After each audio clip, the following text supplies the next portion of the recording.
Hello, everyone. If you haven't heard about Anchor, it's the easiest way to make a podcast. Let me explain. Number one, it's totally free. They also have creation tools that allow you to edit your podcast from your phone or your computer. How convenient is that? Anchor will also distribute your podcast for you, so it can be heard on Spotify, Apple Podcast, and many, many more. So, what are you waiting for? You can also make money with no minimum listenership. It's time to get started. In 2015, a national study noted 153 people who were on death row scheduled to be executed. We know now that innocent people have been put to death. Most innocent people like myself without help will suffer from a lethal dose of incarceration until we die. How did I get here? Just imagine the picture painted that led to my wrongful conviction. Imagine the perjury, the faulty witness identification. Imagine the malicious prosecution, the government's use of a snitch as a witness. Right now, the country is in uproar. If the police will kill an innocent black man, will they falsely arrest, accuse, and convict us of murders that we didn't commit? Even when they have evidence of who the real killer and killers are. I've been living through this nightmare day after day for 25 long years. Now consider that there is an abundance of evidence, if properly investigated, could clear me of this crime, including DNA, which we all can pretty much agree with today's technology is irrefutable. Let me request that. There is DNA evidence in my case which can prove I had nothing to do with these crimes. On the night in question, I never laid eyes on the victim. This is not just my story. This is the truth. I'm a 46-year-old man, and my name is Bryan J Wells. I'm from Brooklyn, New York, and on June 15, 1995, in Harrisburg, PA, I was arrested by a group of men at gunpoint. Today, later on in June 17, 1995, at approximately 1:20 a.m., one of these young men was dragged by two men under a streetlight and executed according to eyewitness statements and testimony. The young man that was tragically killed was Sammy Hicks Jr. He was 14 years old. When this crime took place, I was on the other side of town, inside of a bar with my cousin Matthew Robinson and a friend, Andre Gale. We were drinking, dancing, and taking photographs until the bar announced last call. Outside the bar, we made small talk with a few people. I didn't know anyone being from New York but my cousin Matthew, who knew several people because he was now a resident of Harrisburg. The one person I knew was a guy named Joey Leaks. He was behind the DJ booth inside the bar. We acknowledged each other. He lived in the same project where the young man was killed. Outside the bar, I spoke with a young white woman who was sitting in her car. When I asked what was her name, she told me to read her license plate as she pulled off. The license plate read Prime. Matthew, Andre, and myself proceeded to get into Andre's gray Maxima in an attempt to follow me. Prime, she was gone. Unfortunately, we were now headed in the direction of the Commerce Street projects, the same projects where 2 days prior I was assaulted. The first thing we saw when we got there was police cars, police vans, and yellow tape. We had no idea what had taken place, let alone a young man had been shot. We didn't live there. We were outsiders, but we knew some of the people. Of course, we asked what happened. A woman named Audrey Evans responded, Sammy got shot. Then a man named Nakia Jeffries, a.k.a. Pookie, approached my cousin Matthew aggressively and said,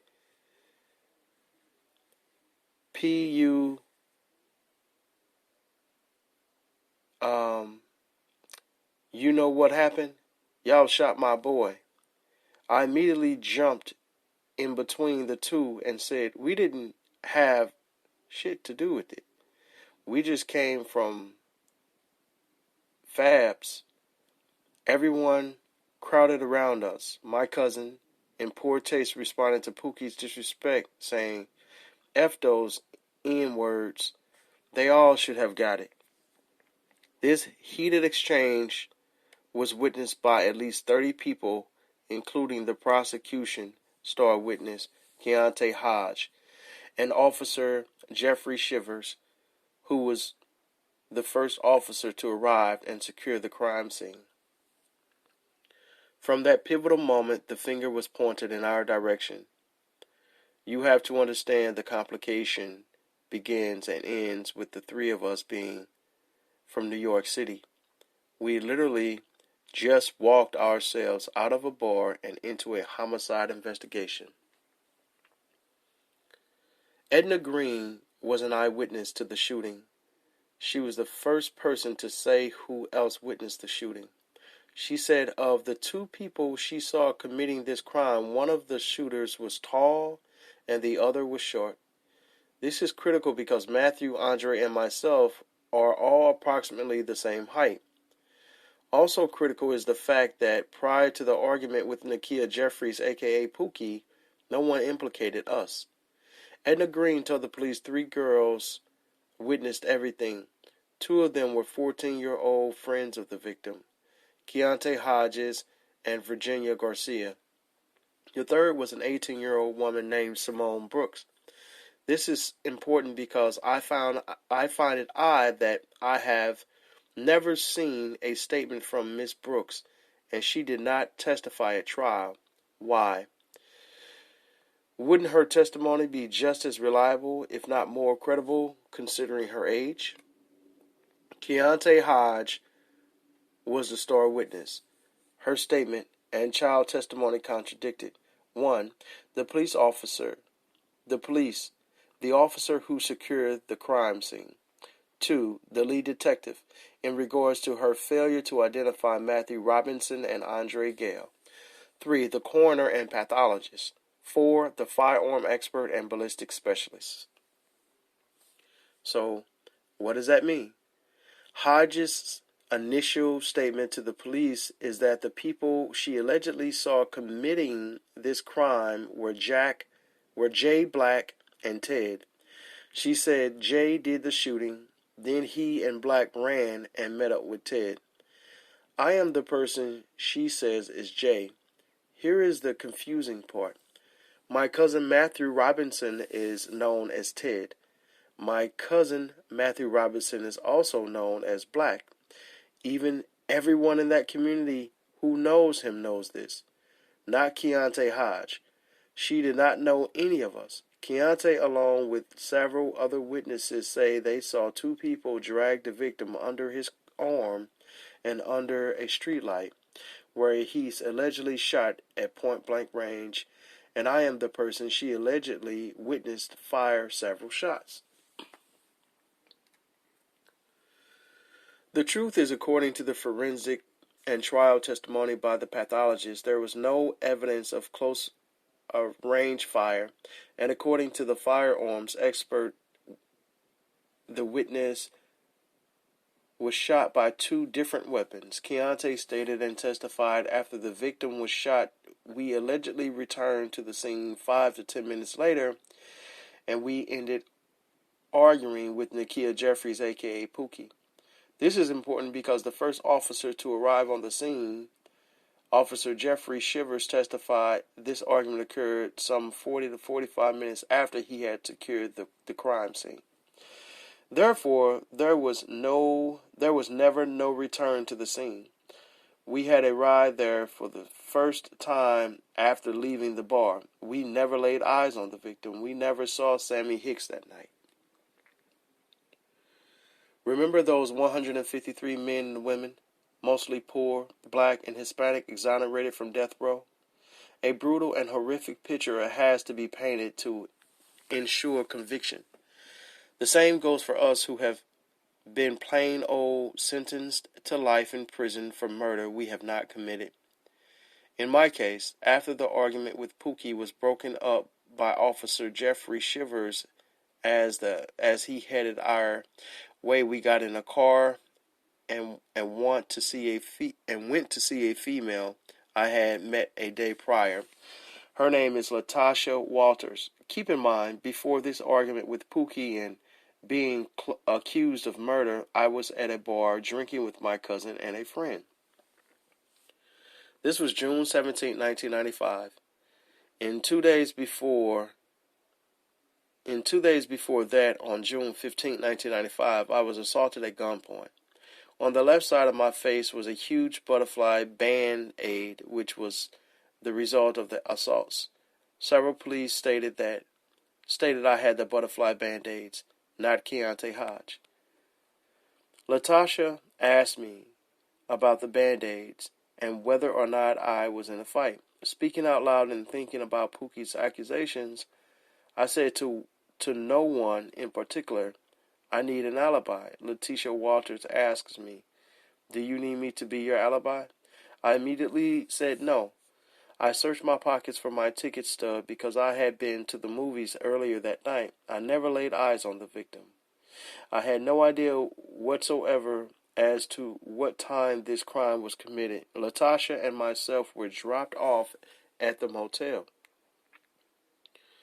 My cousin Matthew went home and was told by his girlfriend, Fatrina Mathis, that detective had been there moments earlier, looking to question him about a homicide. Matthew called our friend Andre and told him that he, along with his girlfriend, was voluntarily going to the police station. Andre called me at the motel and told me he would be doing the same, voluntarily going to the police station. I hung up the phone and fell asleep, only to be woken by Detective Kevin R. Duffin and other police officers as they busted through the door, arresting Latasha and myself. At the station, they accused, questioned, and threatened the four of us in separate rooms for several hours.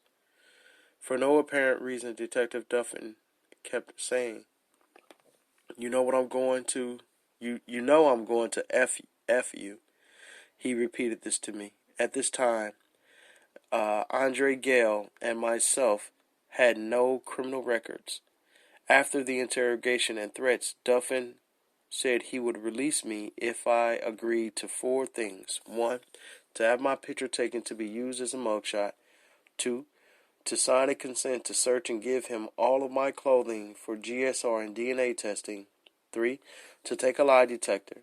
I agreed to everything. However, he only took my picture and confiscated my clothing.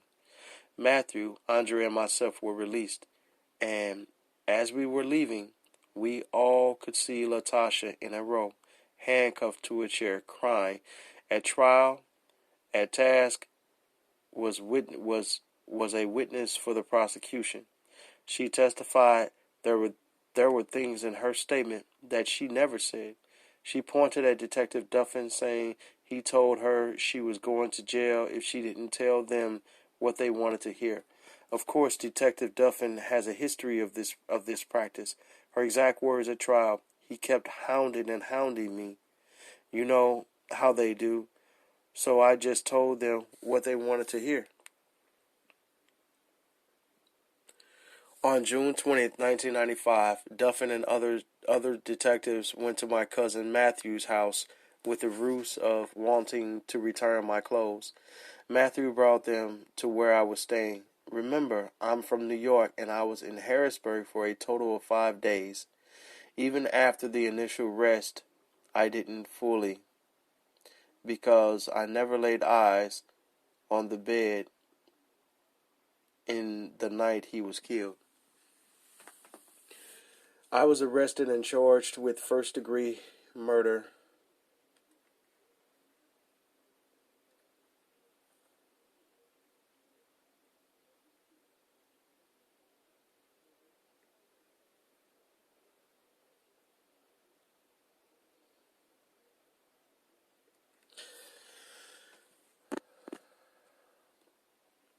I was arrested and charged with first-degree murder.